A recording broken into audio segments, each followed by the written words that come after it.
Would note, the dose described in this report is very high, potentially beyond Roid's heavy range, and could pose serious health risks or result in unwanted, extreme effects. Sometimes extremely high doses reported are errors rather than actual doses used. Summary. Dose, 800 to 850 Datura seeds. Time until trip, approximately 20 minutes. Total trip length, approximately 28 hours. Most memorable effect, God feeling. Other effects, severe distortion of time perception, memory loss, pain when memories return, mental confusion, stupidity, slightly itchy throat, extreme mydriasis, dilated pupils, horrid boredom, stimulating effect, trouble reading. This wasn't my first time trying Datura. Me and my friends had been experimenting with it for quite a while, but all the doses that worked for them did nothing for me. One day I came home and I was just depressed and I didn't care about living anymore. I read so many times about how high doses of Datura can cause death, and since they've never affected me before, I figured I would go ahead and take all the seeds I had left. To prepare for this, I started a journal and I wrote down the time and what I did. I wanted to mark down everything I did, and see if hopefully I would write something while tripping. I didn't take any other safety precautions, since I really didn't care. At 3:40 I started to eat the seeds. I just put them in my mouth, chewed them, swished them in my spit a bit, and sucked them dry, then swallowed. I was done with this around 3:55, having eaten a little more than 800 seeds. This was well over my usual dose of 80 to 120. I then just sat in my room for like 10 minutes, thinking about how horrible the taste was and how much I wanted to throw up. Then I got up and went to the bathroom about 20 minutes after taking the seeds. I went in, did my business, and opened the door to leave. It would be 4 hours until I realized what I was doing again. The next thing I remember is being in my kitchen, completely soaked, wearing nothing but my underwear and ranting about how we needed to put the syrup packets in the freezer right away. The rest of the night was spent walking around my house talking to a bunch of friends of mine and my sister. My tuxedo came to life and floated around my room, then morphed into a giant, horrid, grotesquely deformed head. I can't remember much, just little snippets. I remember sitting down on my bed and being transported to school and having to go through half a day of school without a shirt on. I would also keep coming into my room, sitting down for 5 to 7 minutes, and then think, oh my god, I've been sitting here for like 40 minutes now, I'm so bored. And get up and walk around again. I didn't get to bed until around 4:30 a.m. the next day. The description of how I felt during this is hard to give. I felt like there was two worlds I would go between. I wouldn't say I was worried about ever doing anything stupid in the real world, because as soon as I would hear a loud sound, or anything would move fast, or I would feel threatened in any other way, I would instantly snap back and be almost completely normal. I would only hallucinate if real people weren't talking to me. Talking to me was hard, it seems, because unless you did something to bring me back to this world, I didn't really do anything except sit there and stare at you with my mouth open. The feeling of the other world was strange. I felt dead to everything around me. My senses didn't seem like they were working. I would hear things, but I wouldn't feel like I was actually hearing them. I would see things without feeling like I was using my eyes. There was something huge missing, but I can't describe it. I just felt dead. The second day was the best. After most of the seeds had been digested and a majority of the toxin had worn off. I decided to walk outside for some reason, I can't remember why, but I'm glad I did. When I opened my door and stepped outside, I looked around at everything and I started talking to myself in my head, but it wasn't me talking. It was my voice and everything, but I wasn't telling it what to say. It told me that everything around me that I saw I created myself. It told me that it was all created from my mind, that everything in the world was from me. I saw things the way I did only because that's how my mind chose to show them to me. He told me that if I could learn to change my thoughts, I could change the way everything in the world looked and reacted. I could manipulate every facet of reality, because reality doesn't exist. Everything is an illusion, the only real thing is yourself. It was an incredible feeling of power and control, but also made me feel empty inside. If everything in life is really decided and created by my mind, then what's the point of living? Life isn't random. The outcome of the future is decided by you. What's the point in going on then? But I didn't feel like dying. Anyway, the rest of that day was spent talking to other friends that weren't really there. It was much better the second day, because I could tell they weren't really there. I also did a lot of sleeping, since the seeds seemed to have a stimulating effect. An interesting side note, about 2 or 3 days after taking the seeds, I was just down in my basement doing some stuff and I started getting flashbacks of what I did during those 4 hours I can't remember. They were very painful mentally and physically. My mind would flare all sorts of images, in fast motion, then slow motion, then normal, then slow, then fast, etc. I would feel nauseous and get dizzy. This was always accompanied by headaches that didn't last too long. Overall, my experience wasn't bad. Wasn't that great either. My one friend was hospitalized off of 300 from the same plant.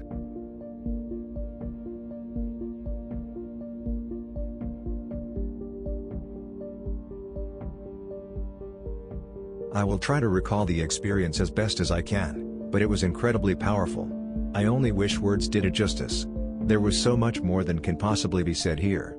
This was amazing, horrible, scary, fascinating, annoying, uncomfortable, painful and surreal, all at once. This happened a few years ago, but I believe it is worth mentioning. I had been discouraged from recording the experience at the time by the fact that all the careful notes I had been taking during the experience turned out to be nothing but illegible scribbles, symbols and crumpled notebook paper when I examined them the next day. I had previously been given 150 seeds by a friend who mistook them for morning glory seeds. This mistake could have been dangerous, but in the end I was shown the plant and properly identified it. I chose to take some seed pods home with me. With a little bit of research online, and with the seeds themselves, I ended up finding what I believed to be a dose that would take me far, but wouldn't put me in the hospital, or worse. Datura's potency varies 5 to 1, so I now always start with a very low dose, and work up. Preparation. I prepared 450 individually counted and finely ground seeds into a coffee filter and tied a string around it so it resembled a closed tea bag. I dipped it in a pot of warm water for approximately 24 hours, and agitated it every few hours. I discarded the seed bag, and I took the potion as the sun fell, under the moon. This seemed appropriate because this plant had earned the nickname Moonflower. My brother came up for the weekend, and wanted to try the experiment with me in the last minute. He was to be my sitter anyway, so I gave the okay. My brother was not made tea, but instead yogurt, so we could get on with the experience. For my brother I prepared 150 finely ground seeds, and sprinkled them into a yogurt mix. I had been fasting all day for the experiment. I do not know what he had to eat, but he weighed around 135 at the time, I believe. It might have been better for him to start at 50 to 100, but I gave him 150 because he insisted he wanted to really feel it. Experience. I began feeling the effects of this potion before I was done drinking it. Granted, it took me about 15 minutes to finish because it tasted so foul, but most potions for the mind taste bad, I find. It's almost a rite of passage in my eyes. Still, this kicked in notably fast when compared to my other Datura experiences. My brother had a much easier time downing his yogurt mix. I find, even with a scientific and rational mind, I enjoy the ritualistic aspect of these experiences, so I tried to be as serious about it as I could. This was an exploration of the mind, not recreational intoxication. About 15 to 20 minutes after downing the potion I was already feeling very drunk and distended from my body. I hadn't even stood up from my original seat, I was just battling nausea. I had been fighting an incredible urge to purge since the first sip, and considering the sheer intensity of the confusion I was facing, I was abandoning the idea that I was going to peacefully meditate myself into another plane of thought. I didn't even make it to the bathroom. I purged right back into the pot I had prepared my brew in, before I even got a chance to stand up. I might be paranoid, but I think this may have saved my life. I faded out of memorable consciousness after stumbling to the bathroom. Time doesn't make any sense. The notes I am writing don't seem to want to form together coherently. I'm very confused. And uncomfortable. My stomach doesn't hurt anymore, which makes it much easier to think clearly. But I still feel very drunk and my skin feels incredibly sharp. I'm shaking, and I don't know why. It hurts to touch anything that's not completely smooth or soft. Touching anything with my hands or arms sends sharp pins and lightning bolts up my nerves. I think my throat is swelling up, and I am compulsively drinking water to ensure it doesn't close. I am swallowing nothing constantly, just to ensure I can still swallow. Trying to breathe through my nose is easier. My throat might just be numb, and not swollen, but I can't tell. I fade out again. I wake up sitting in the dark, apologizing to my blanket for being so intoxicated. I don't know how I got here. I am more self-aware now, but cannot think clearly, as I seem to genuinely think my blanket is my ex-girlfriend, who had deflated into a pile of self-aware skin and muscle, due to the disappointment she felt. She had always disapproved of my studies, and claimed I was always just trying to get high. She lays there, crumpled on my bed and staring at me disapprovingly with a morose look on her face. I hold her for a while, and apologize more. I fade out. I decided to try and take a shower. I believe this was irresponsible and dangerous. It should have been obvious to me because the room was spinning, and I found it very difficult to walk, or function at all, for that matter. My legs just give out underneath me, and I fall in the hallway. Over, and over. Stumbling to find my placement, I fade out on my knees, staring at the carpet. This fade seemed to happen quite a bit. I was slipping in and out of consciousness. With Datura, I still seem to function while I'm out, as opposed to the more familiar not associated with opiates. With an opiate I wake up right where I faded out, but with Datura, I wake up in a room I don't remember walking into, in the middle of doing things, or talking to people in contexts that don't make any sense. Similar to a drunken psychosis. I woke up in mid-sentence, realizing I was talking to no one, but aware I had been talking for at least 5 minutes prior. I wonder who I must have been talking to. Could it have been my brother? I then realize I am naked. Shortly after that I realize I'm in the shower with water running down my face. I had been talking to no one. This was very interesting to me. I wonder what could have possibly caused me to slip in and out of worlds like this, with no real recollection of what I had been doing prior, or at least why I was doing it. I fade out again, and wake up standing in the hall, with a sober brother of mine, third brother, asking me a question. I don't remember what I said, or what the question was, but he told me, the next day, that I had answered him coherently, even though the answer had nothing at all to do with the question. While I was in the shower, the brother that had joined me on my adventure had woken my grandmother out of her sleep. It was about 2 in the morning, to inform her the flower truck was outside. Again, we live in the middle of nowhere.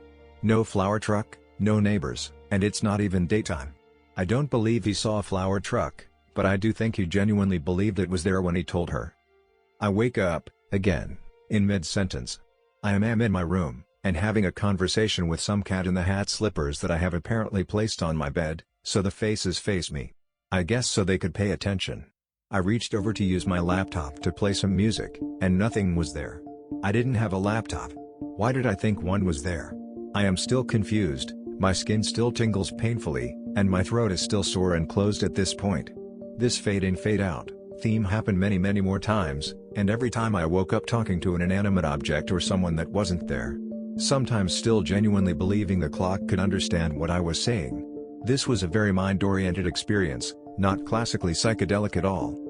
The visuals are light but unique. Jagged changes in my environment take place throughout the trip, when the room isn't spinning. Corners and walls bend, and shake quickly then go back to normal, like something out of a horror movie. When the director flashes something weird on the screen for a few frames, and it goes away as fast as it arrived, is the closest thing I can compare it to. Parts of a chair shaking against its own structure, in a way that should break it, but doesn't, for example. Probably. An even better analogy would be to compare it to fast glitching in a 3D video game model. I've seen nothing like it in other entheogens. I finally have to give in to the drowsiness that has been chasing me the entire night. I go to bed shaking because I feel cold, but I wasn't. Everything I touch still feels like razors cutting into my skin, and I will continue drinking water every 3 minutes throughout the night, while I am awake. I hear, while trying to lay in bed, auditory hallucinations that sound ominous and far away. Nothing to understand really. It seems like old trees moaning and whining in the distance, maybe as a way of communicating to each other. The language of the trees I think, and I slip off to sleep easily enough. I wake up with a hangover the next day. I would never do this again, for many reasons. I'm glad, however, that I was able to experience it. I wish I could remember more of it. Even reading this wall of text, it doesn't seem to properly convey to you the experience. The weird almond taste in my mouth, the strange noises and thoughts that didn't seem to be my own, etc. Hours of adventure condensed into a few short paragraphs. I believe this was an irresponsible dose, and I had not understood the dangers of going so far in. I might just be paranoid, but I didn't know the seeds could be as toxic as they can be during the time of ingestion, or I would not have gone in too deep. It was poor research on my part. I would recommend the experience itself, but I ultimately would never recommend the dosage I took. With responsibility and caution it can be quite the experience, but I wouldn't expect it to be fun.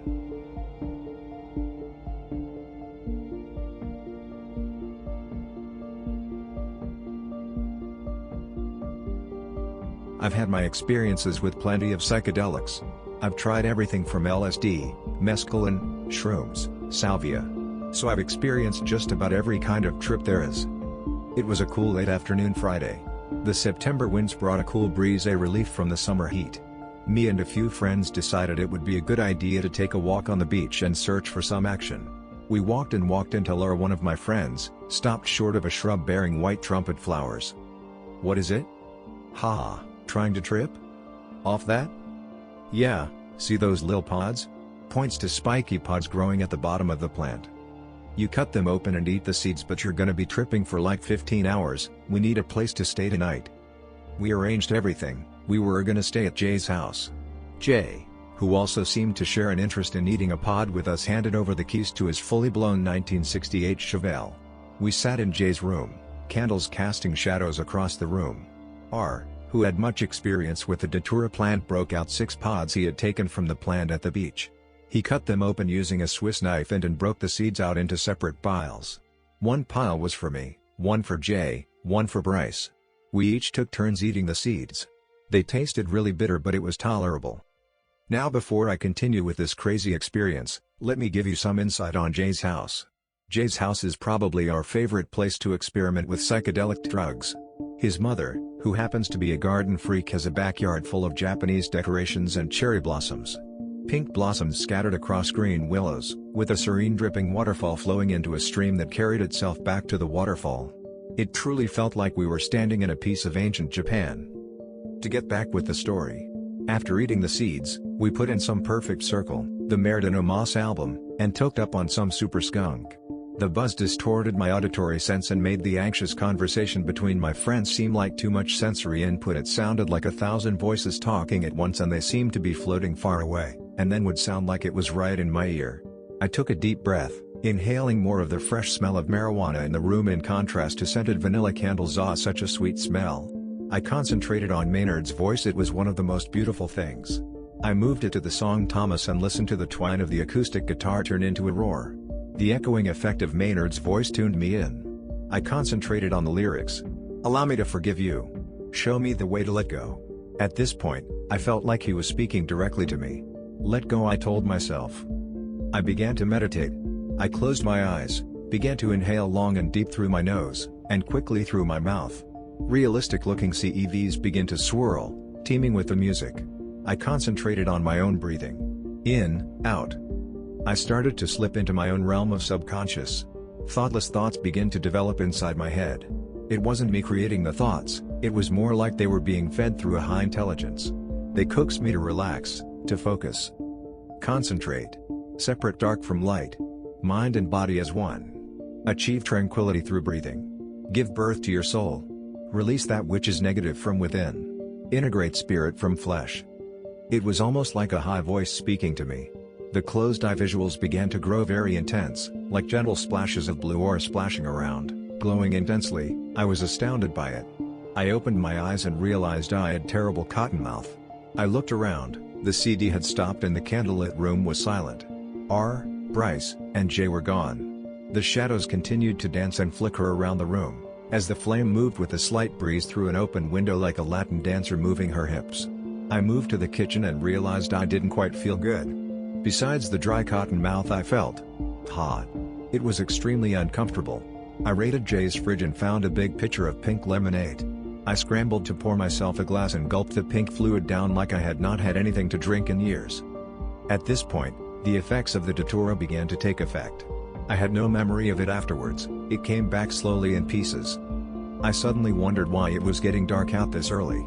I wandered around Jay's empty house, looking for the 3 that had abandoned me. I looked outside, the driveway was empty. They left me here.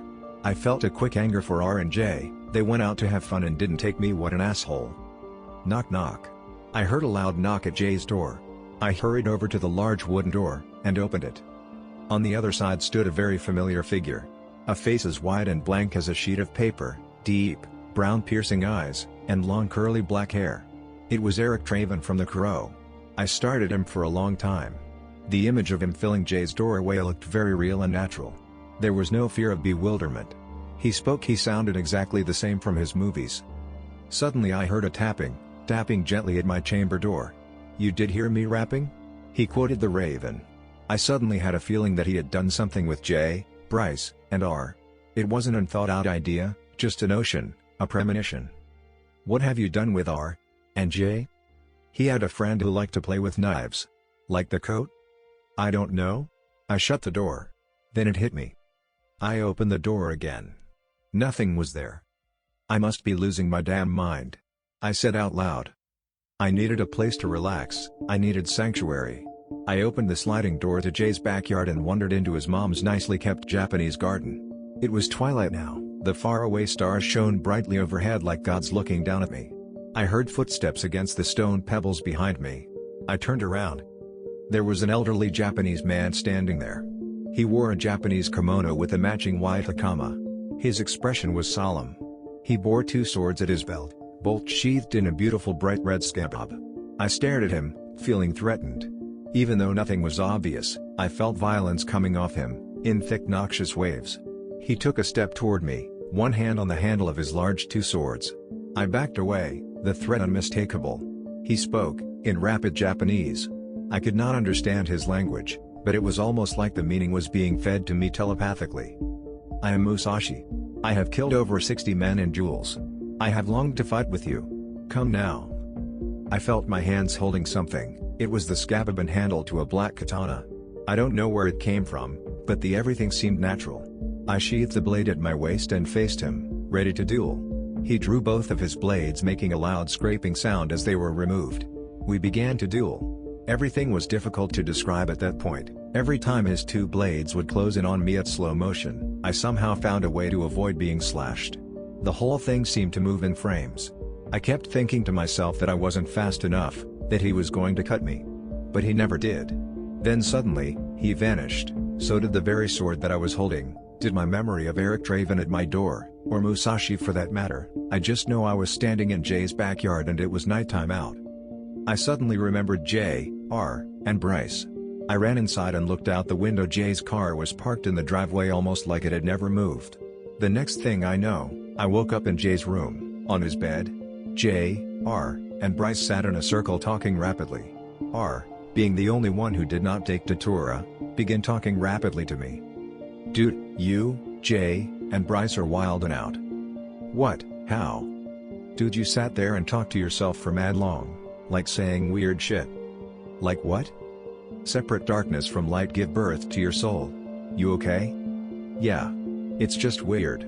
Like some kind of bad dream. Dude, Jay freaked out and thought someone was stealing his car. Damn. I don't remember. Have I been asleep? What time is it?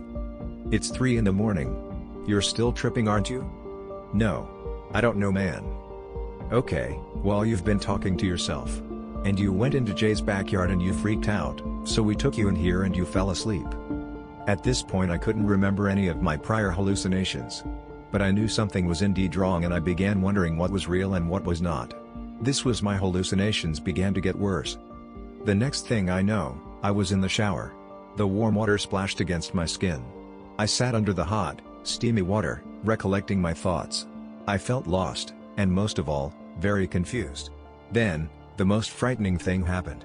My shower curtain flew open and a zombie-looking man was reaching for me.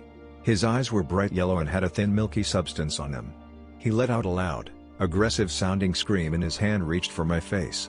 I stepped over the bathtub and bolted past him. Running through Jay's hallway naked. I looked around. Jay's house was again empty. I looked around and what happened next was horrifying. The zombified man had emerged from Jay's bathroom. He staggered towards me, slowly. Out of the dark, 3 or 4 more figures like him joined him. Coming closer. And closer, slowly making their way towards me. I backed away slowly and dipped out the door, leaving it hanging wide open. I ran past Jay's Chevelle and out into the street. I couldn't stop running. I ran and ran until I felt safe again. I sat down on the park bench, and caught my breath. I don't know how long I sat there. Or what happened while I was at the park. That's one gap in my memory that has never came back to me. All I know is that some time had passed before I heard Jay's loud Chevelle stop short of the park. Jay and R emerged from the car and walked toward me in all concern. Dude, are you okay? R asked. Yeah. I don't remember how I got here. It's gonna be alright. You have a few more hours. I rode in the back of Jay's Chevelle. I love riding in that car, it's so fast. For some odd reason, R was letting Jay drive. Arrow would note, driving while intoxicated, tripping, or extremely sleep deprived is dangerous and irresponsible because it endangers other people. Don't do it. Where's B? He's passed out. We locked him in the room. He retorted. The next I know, we were moving, very fast, very high speed. I looked at Jay's speedometer. It clearly read 90 and climbing. Slow down, Jay, it's a 35. I looked over again. The speedometer was buried at 120 but the dial had moved past it. Jay. Dude, the cops. Jay yelled back. I took a peek back, there were no cop cars. Nothing but road. Dude, there's no cops, slow down. R yelled. Jay didn't listen, he kept his foot on the gas, all four barrels were opened up and the powerful 500-horse 383 motor was screaming. We kept moving faster and faster. It felt like we were floating, like the ass end of the car wasn't even touching the ground and we're flying through a swirl. I looked at Jay's speedometer, it was well past 120. And into the lower speeds again. We had to have been doing at least 160. I played along with Jay's hallucination, fearing for my life. Jay, I think you lost him. Lost what? Jay called back. I suddenly noticed he wasn't driving fast anymore. I looked at speedometer. He was doing 45. I felt drained and reluctant to speak. Nothing. I called back. It felt like I was having a series of lucid dreams, while I was indeed awake but dreaming at the same time. We stopped after driving for about 45 minutes. We pulled into the parking lot at the beach and got out. I could smell the ocean, could see the bright stars overhead and everything looked so clear to me. Yet I didn't trust it. I thought it was another dream. I played along. We sat on the shore and sparked a blunt of marijuana. It was the same super skunk from earlier. We faced it, all three of us, and walked to the car, extremely stoned. I sat in the back seat and fell asleep. When I woke up, Jay's Chevelle was parked back in his driveway and they were gone. I climbed out feeling the effects of the marijuana in my system. I looked around, it morning. The dew shone over the grass, making it sparkle. A heavy haze of fog covered everything. It was truly enlightening. I walked into Jay's unlocked house and into Jay's room. Bryce lay on a bed, snoring heavily. R and Jay were on the floor. I blew out the dripping candles and found a spot on the floor to fall asleep. When I woke up the next day, everything was normal. My vision was somewhat fogged but I had stopped hallucinating. Everything in this story was fed to me later, either by recollection or R. It was truly one of the weirdest experiences in my life. I would have to say it was definitely something interesting and it's a great story to tell while passing the blunt, but I don't think he'll be doing Datura anytime soon.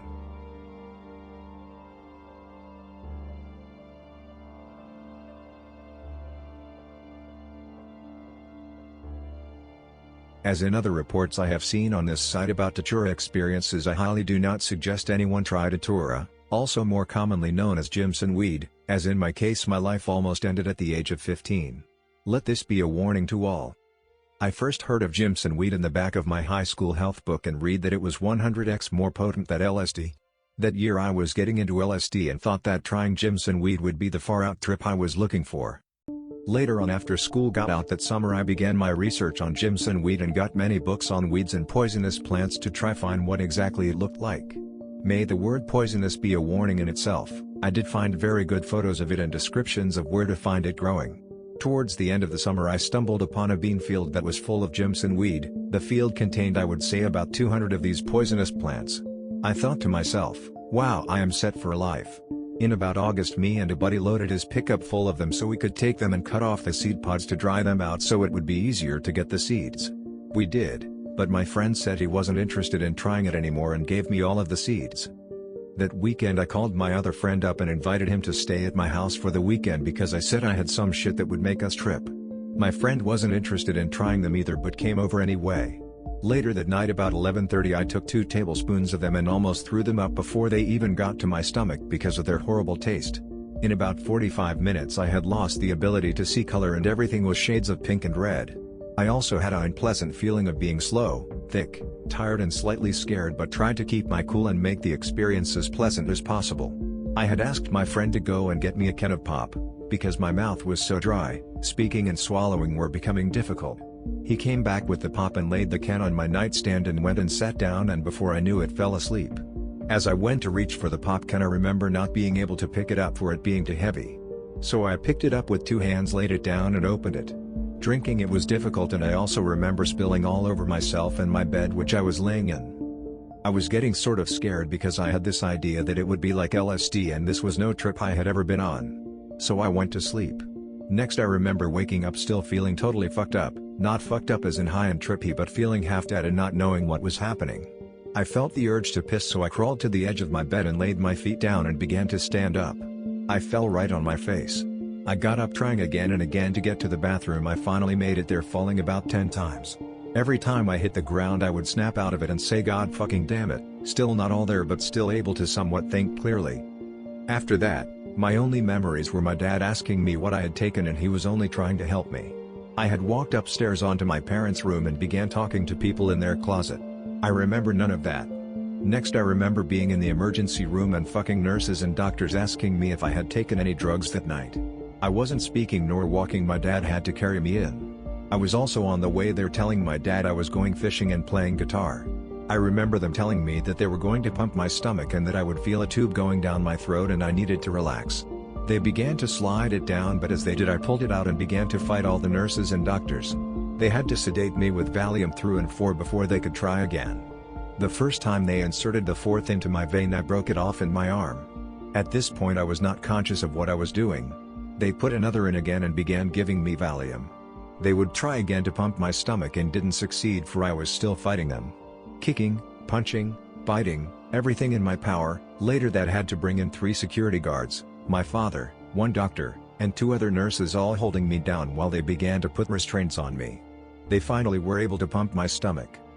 I woke up in a hospital bed seeing my dad and asking him where all the kids were. I was still tripping hard and thought I was in middle school and outside at recess. He tried to explain what happened. I had a temp of 106 and pulse of 140 BPM earlier that morning. They told me if I would have gotten there later for sure I would have died.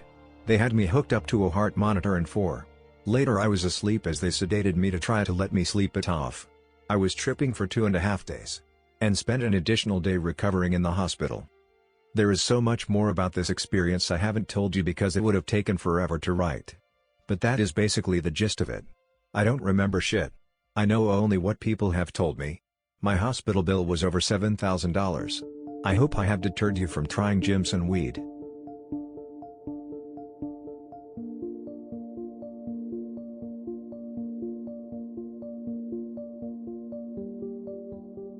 I do not condone the recreational use of Datura at all. It's horrible. So kids, there is no need to eat Datura. Stay the fuck away from it. And if you do decide to try it, even after reading this report, and or countless other train wreck experiences, then you are as fucking dumb as I am. My friend C, a longtime tripper, gets right into all this kind of stuff, only because he knows how to control Datura, and keep himself pretty composed on the drug. He gave me a briefing on it, and it seemed pretty wild, so I thought fuck it, why not give it a go? You only live once, I told myself before I drank that awful stuff. But that quote can also imply that, say jumping off a bridge, or forcing yourself inside a meat grinder, is a good idea. And it's not. But anyways, one Saturday afternoon we missioned off to the bottom of Mount Nelson in Tasmania and collected at least 30 or so giant-sized trumpets. We took them home later that day to our share house. Before we got on it, we were confronted by one of the wisest Indian trippers you'll ever come across. He told us we were dumb fucks in a bid to deter us from the use of Datura. However, I did not give heed to his words of wisdom. Next thing I know, we put all 30 of the flowers in a giant pot and simmered it in boiling water over the stove for about half an hour until all the flowers looked like soggy spinach. The smell was pretty awkward. I sat in the kitchen watching the stuff boil, and I could have sworn I was actually getting dosed up on the fumes. I was stoned at the time, meaning my senses were most probably tweaked. My mates C, R, B and myself poured the tea into giant cups once it finished brewing. We moved to B's room cause it was the warmest and sat around the sacred tea. I was too afraid to drink it at first, but B, R and C got right into it. About 20 minutes later I was eventually pressured into sculling my share. Immediately after I sculled the shit, B began to talk about how uneasy he was feeling. By plus 30 B had already come all the way up. The Datura had taken away his ability to speak. He stood up and looked around the room with great concern. He was wobbling all around the place, unable to center his gravity, and speaking absolute gibberish, but gesturing as if he were expecting us to understand what he was saying. He pounced off his bed and ran around the room knocking over bottles of piss all, and then eventually slipping in his own puddle of piss. We thought it was hilarious, though we were slightly worried about his and our own well-being. Soon this shit was going to take us by surprise and we wouldn't be laughing for sure. But for the time being, it was quite humorous. Plus 40 minutes, I left B's room and went downstairs to the kitchen. I felt slightly euphoric and noticed that the natural lighting of the kitchen was unusually beautiful, almost as if I were in a warmly lit rainforest in dusk. I pieced out in the kitchen amongst the remaining fumes from the stew for a little bit, and then I decided to go back up the stairs and see how the other fellas were going. As far as I was concerned, things were going well. Just about as I was heading up the stairs, bang! It hit me like a freight train. Motor receptors down. Climbing up those set of stairs was a fucking hard mission. I felt drunk and extremely uncoordinated. However, I didn't get that same head spin I get when you are drunk. It seemed like each premeditated step I took was certainly going to fail to move me to the spot I originally intended, and I was completely aware of it. However, there was no two ways of going about it. Predestined footsteps? I'm sure others who have experienced Datura may have the same feeling. I made it up the stairs eventually and carefully paced myself as I entered the room, trying my hardest not to fall in a puddle of piss myself. I really don't recall what happened for the next 3 hours, a bit like an amnesiac. I didn't quite black out. Time just disappeared, and next thing I knew, I was sitting on the couch of the living room beside two mates of mine. I felt cold and itchy all over. There was a burning sensation deep inside my body. I couldn't figure out what was causing it or where exactly the pain was coming from. It was almost as if my anxiety levels had risen so fucking high that it had taken form of a burning fire. It was agonizing and extremely discomforting. All of a sudden I realized that I am actually stark naked on the couch. I and A are looking at me like I've gone fucking crazy. And for the time being I had. Kim was on the other side of the room watching TV. She seemed to not notice what the fuck was going on. C walks into the living room later, with his eyes fixated at a random point in space. It was hell random. Next thing I know, I whip out a cigarette that I distinctly remember leaving behind my ear. I begin a quest in search for a lighter. I continuously search over and over the same square feet of carpet in front of me for a lighter, but I don't find one. Magically I realize that my cigarette is already lit. Duh. I think to myself, and begin smoking it. Moments later it falls on the floor and I start searching for it, but it's gone. WTF? What the fuck? Take a wild guess what I do next? I reach behind the same ear and find another one, however this doesn't seem to strike me as slightest bit unusual. I just go on smoking it. Oh. Of course, without lighting it first. Another blackout happens. A fraction of my memory is erased, and I find myself naked in bed, hiding under my cover sheets. I is telling me to put on my clothes, but I just tell him to fuck off and began to feel the incessant and irrevocable pain growing inside my body. I still have no idea till this day how to describe the pain, or have I ever recalled feeling the same way on any other substance except for high doses of dimenhydrinate. Right about that time, Kim, being sober, decided to call the ambulance, for we had all become a bit like a bunch of zombies, with slightly worse motor function skills. The whole lot of us were stumbling around and crashing into everything. I do not recall any of this, but apparently there were 2 ambulances that arrived outside our house. 3 of us were put in one, and B and C hopped in the other one, or rather, were forced. I refused to get into the ambulance apparently, and kept dropping my shorts that were loosely bound to my waist. Note, our house is directly outside a busy street close to the city. My dick was probably shriveled like a worm because it was one fucking cold night. Awkward. I woke up, or more or less, recollect the next conscious fraction of my memory from inside the ward of the hospital, being forced to drink this black tar-like ooze, later informed to be charcoal. Now I kept spilling that shit everywhere, mostly because it was fucking disgusting and I thought every drop counted towards another drop less in my mouth, and every stain it left on the hospital bed made me curious as to what it was. I seriously thought one of the black spots on the bed sheets were my spectacles. I reached down to pick up my tiny spectacles only to realize it was just charcoal ooze. Then I think I see a cigarette on my bed. On closer inspection, it turned out to be another black spot. I repeated this method over and over again until I finally finished the black stuff. A nurse arrives and takes a pen. She puts the pen on the tip of my index finger, and a sharp needle protrudes and sucks blood out of my finger. I tell her to fuck off. She leaves soon after. I take a close look at my finger, but there were no blood stains, no needle entry visible. I begin to wonder if the nurse was real. From this point onwards, things get real fucking weird.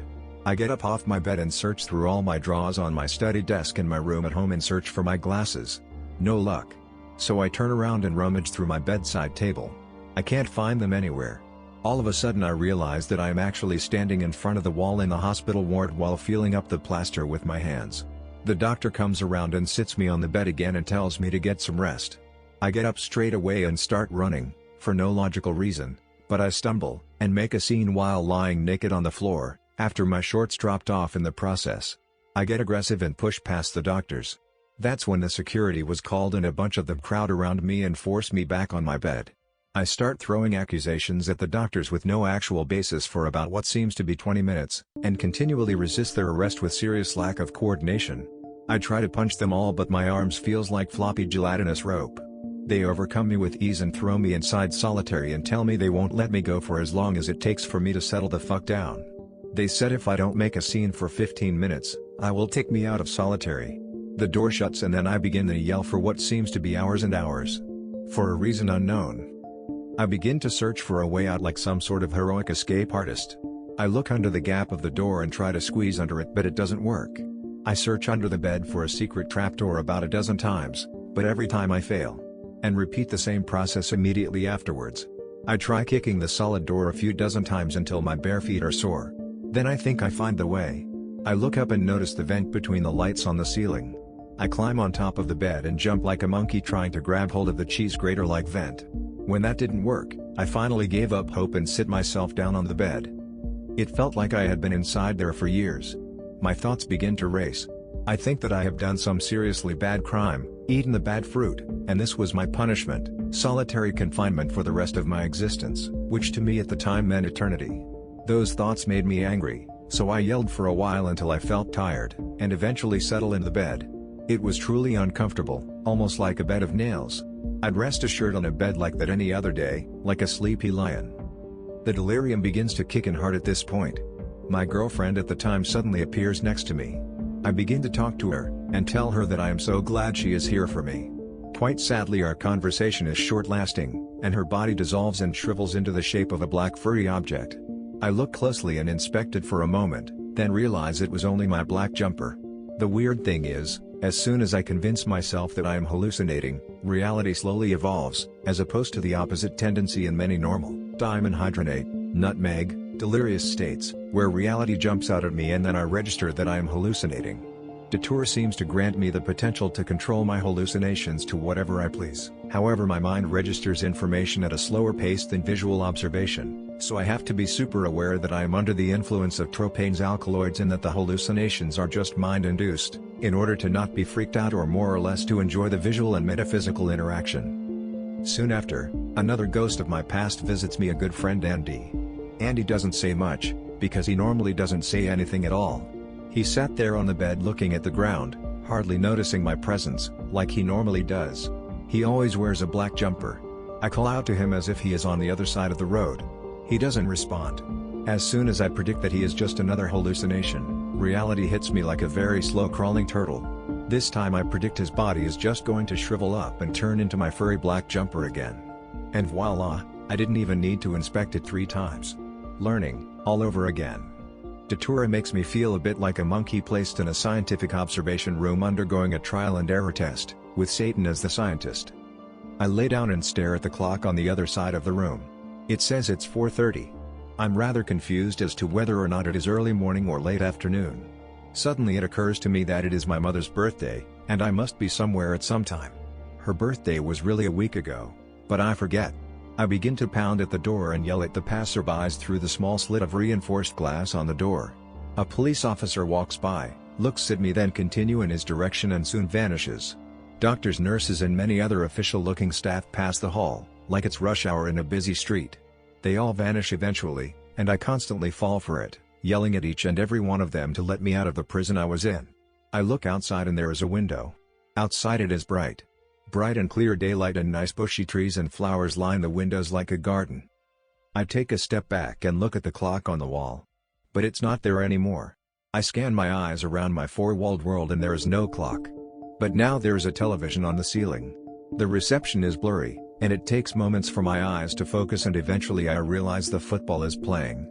The television hangs between two fluorescent lights on the roof. No great there anymore. It vanishes after a bit of logic jumps in my head. Next illusion, my hospital band strapped around my wrist becomes a Falls Festival wristband, a yearly 3-day underground music festival that everyone in Tasmania goes to. I think I have been hospitalized after taking too many drugs during the concert at one point. I lay on the bed, sick and tired of my constant delusions and disappointment, and I watch the television screen. I find I'm unable to achieve a peaceful state of mind, constantly twisting and turning and getting up. There appears another window in the room that I hadn't discovered yet. Through the window, there are many office workers sitting around computers, like some sort of a telemarketing business office. They all have headphones and speakers strapped to their heads and completely disregard my presence and my constant bashing on the window. It of course does not exist. I give up hope and wait for the end of the days. The Datura begins to wear off at this point. And then I suddenly realize that I am actually under the influence of Datura for the first time this evening. Time passes, and I feel more stable, although I do smoke a couple more phantom cigarettes, stumble about, and maybe see a few more hallucinations, but finally I regain myself, and the door of the hospital opens. A lady walks in and tells me I can go in 15 minutes, and I just sit there crying. Something makes me really sad. But what, I do not know. I rendezvous with the other fools from my share house. They all look exhausted, and majorly fucked. I ask them what time it is. C tells me it's 7:30 in the morning. The whole evening, I was under the concept that it was still daytime and that I would make it to my mother's birthday, until I ask for the date and realize her birthday was a week ago. It gives me a bit of relief. Funny thing was, all three of us shared some same hallucinations, even though we were put in different wards, and I was confined in a solitary room. C, B and myself, all imagined the wristband was a Falls Festival band, and also saw that same white clock on the wall that said 4:30. Quite scary actually. C also mentioned that he received messages telekinetically, and heard me yell out to him and his friend B, even though there was no possible way of him being able to hear me from that afar. Strange. Strange.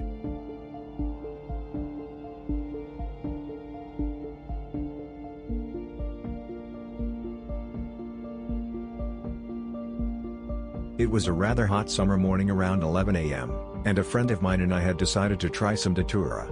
I felt good in both body and mind, having had a good night's sleep. We started off by taking some of the leaf of a wild plant growing in the backyard and rolling it into a cigarette. I would say there was approximately 1.5 grams of dried leaf material smoked. We then decided to sit and wait for an onset effect. After a period of almost an hour, we agreed that there was no noticeable effect from the leaf, so we moved to eating seeds. The pods from which the seeds were taken had been harvested from the same plant as the leaf. We had dried the pods for about 2 weeks before removing the seeds. All the seeds were dry and ranged from a dark brown to black. Total there must have been over 1,000. We carefully counted out 75 seeds for each of us and ate them as they were. This was followed by another period of waiting that lasted for another hour. Once again the consensus was that there was no noticeable effect. This prompted the eating of 75 more seeds, bringing the total to 150. At this point we decided to walk to a mutual friend's house, and share some of the seeds we had with him. It was on the walk that the Datura started to show effects. I felt a bit warmer than usual, and I was having light hot flashes that traveled up my body from feet to head. I later found that this may be caused by the vascular dilating properties of the atropine. I didn't have any trouble thinking, and my motor skills were unaffected. As time progressed the effects became more intense, and I noticed that I had stopped sweating and my mouth was quite dry. I felt as though I should be sweating from the heat radiating off my body, and I queried my partner as to whether he felt the same. He confirmed that he did, and he also suggested that we find some shade and rest a bit. We stopped at a 7-Eleven store, and checked the time for record's sake and saw it was 1:30 p.m. It was when we stopped that I noticed my heart rate was well above normal. I took my pulse and got it at around 120 bpm. We got some large drinks, and sat in the store drinking, and wondering if it was such a good idea to be out in the heat. The temperature outside was reaching close to the 100-degree mark. After a 20-minute rest at the 7-Eleven we started off again to our destination. In only 10 minutes of walking I started to feel the beginning effects of heat stroke, and so did my friend, so we once again had to stop and rest. The total period of time we laid in the shade is unknown to me. When we felt that it was safe to continue, we walked the rest of the way. Although it was less than a quarter mile, we felt as if we had walked across the Sudan. The effects had not intensified much more with the exception of the dry mouth. It was as if every last drop of water had been sucked from my body, which it had. It hurt to swallow, and I was in desperate need of some water. We got into our friend's house at just 2:05 p.m. and rehydrated ourselves. We counted out 150 seeds for our friend and took 100 more ourselves. The same effects we had experienced before got a bit more intense as time slipped by, and I noticed a definite dilation of my pupils. I also had trouble reading small print, or seeing smaller objects any distance. The waves of heat were pulsing through my body at a comfortable rate, and they made me feel at peace with myself. My friend and I had both assumed laid-out positions on our back and were resting well. At around 2:45, I consumed 50 more seeds, no one else took any more. The same effects continued for a good 3 hours, and I still noticed no change in mindset or motor control. However, at around 6 p.m. I started to have problems with my fine motor control. I found it difficult to move my fingers, and pick up small objects. My eyesight had become a bit worse, and I definitely started to notice a major change in perception. In particular, there was a nail sticking out of the wall in the room that seemed to be moving through the grain up and down, then side to side. This only lasted for 2 minutes or so, however the naps of the carpet began to twitch furiously. At this point I began having to use the restroom constantly, this being the diuretic properties of the Datura. I couldn't keep much water in my body, so I resorted to drinking Gatorade. I don't have much memory of waiting for the sun to go down, but I do remember waiting for that to happen.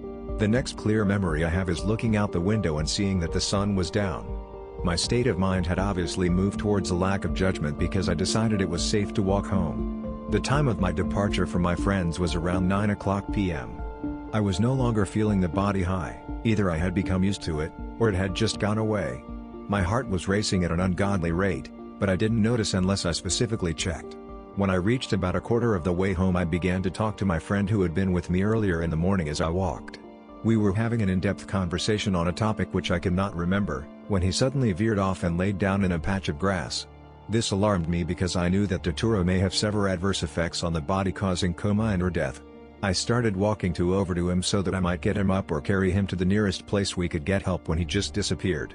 I must have looked and yelled around for him for about 30 minutes.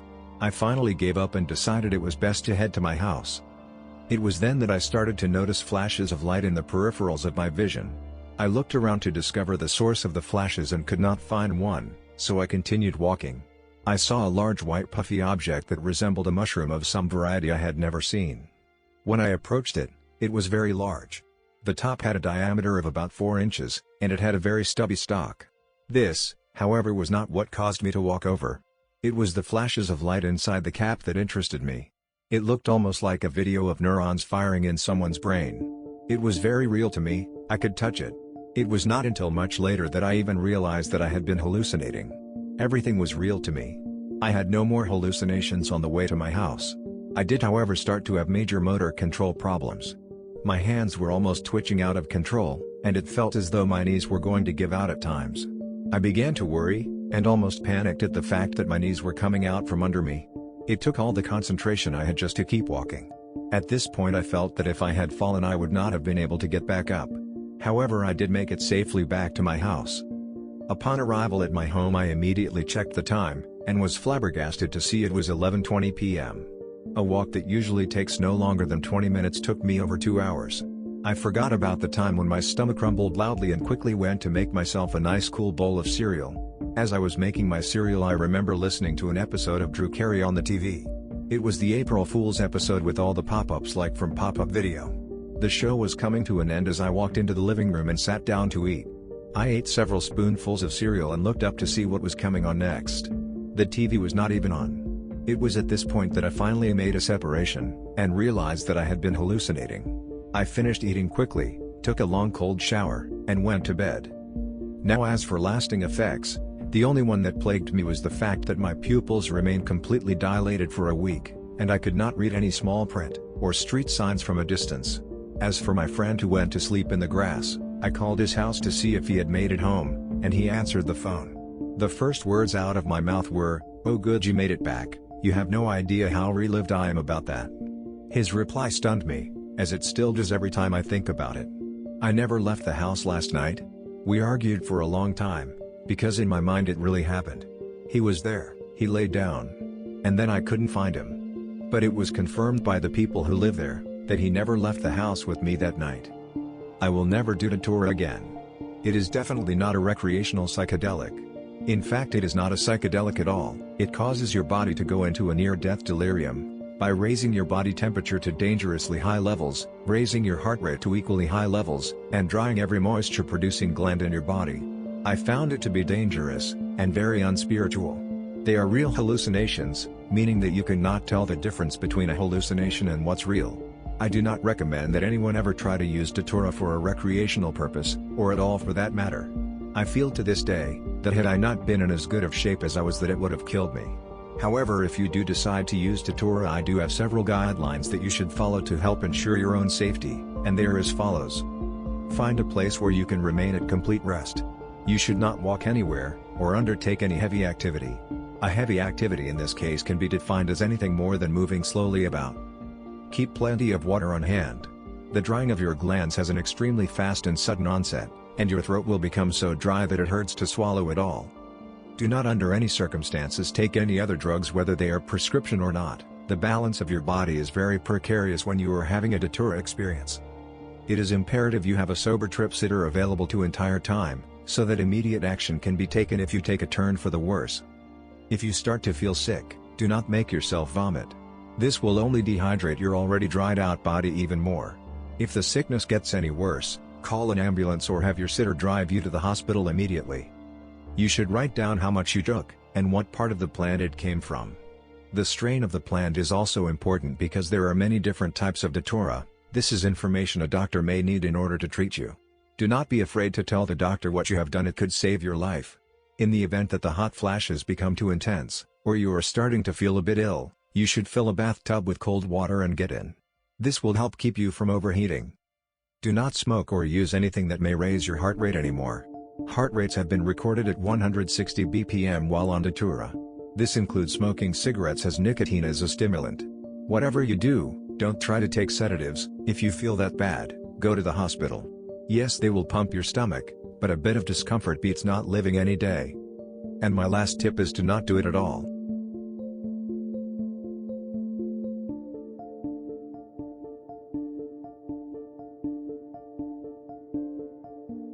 Fairly positive Datura experience. This experience is mostly about Datura. I wanted to touch on my trip with Difen, done further back, as well as they were very similar experiences. Hope you can learn from me being experimentally stupid. Always have someone with you. Firstly, 'twas dusk when I decided to try drinking a concentrated liquid. I brewed a big pot of coffee to use in an experiment with Datura seeds. I tried chewing them into a pulp and suckling on about 8 or so till the medicine taste was gone. Icky BTW. D0. Ground up about 25 seeds along with a little bit of passion flower root. I don't really know if PF makes any difference. I put enough to fit in a water pipe bowl. I'm still experimenting with that one.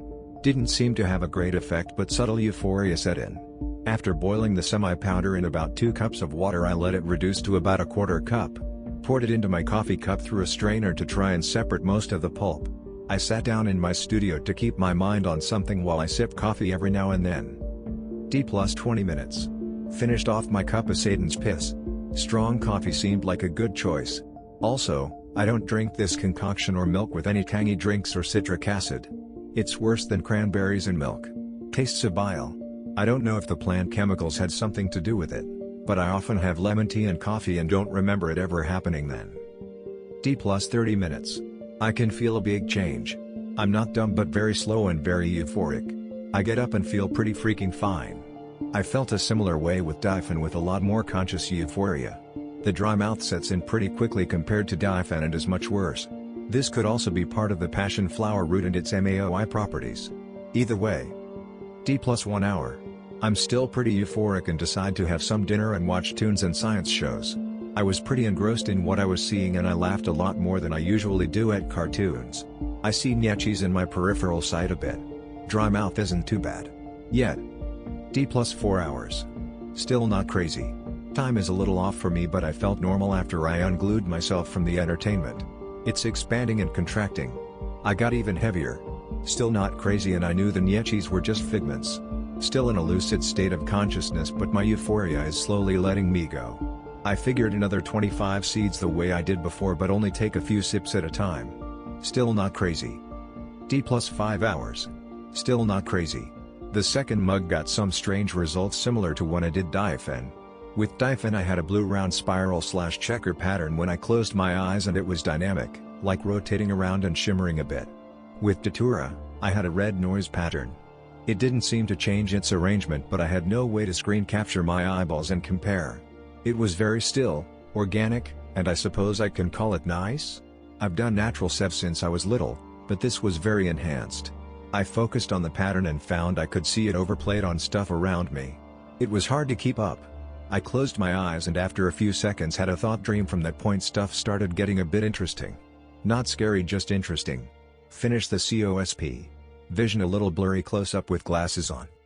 D plus 6 hours. Slurry and getting dumb. I'm talking about things but I find my mind slipping to dreamland or forgetting very easily what I was talking about. I've had this happen with other things but not nearly as bad. I should probably mention that I've been teaching myself how to become more lucid in my dreams for about a decade. This let me have some really interesting thought dreams and conversations with people. I wasn't talking out loud but I was sitting up straight the whole time. I'll lay out the effects the best I can interpret them rather than keep track of the times. I'm pretty much not paying attention to time at all. I read on Wikipedia that the visual noise pattern is a common CEV but it describes it more as TV snow. This doesn't move. Sorta reminds me of Virtual Boy graphics. But no matter how long I looked, I couldn't see the sailboat or see the noise move.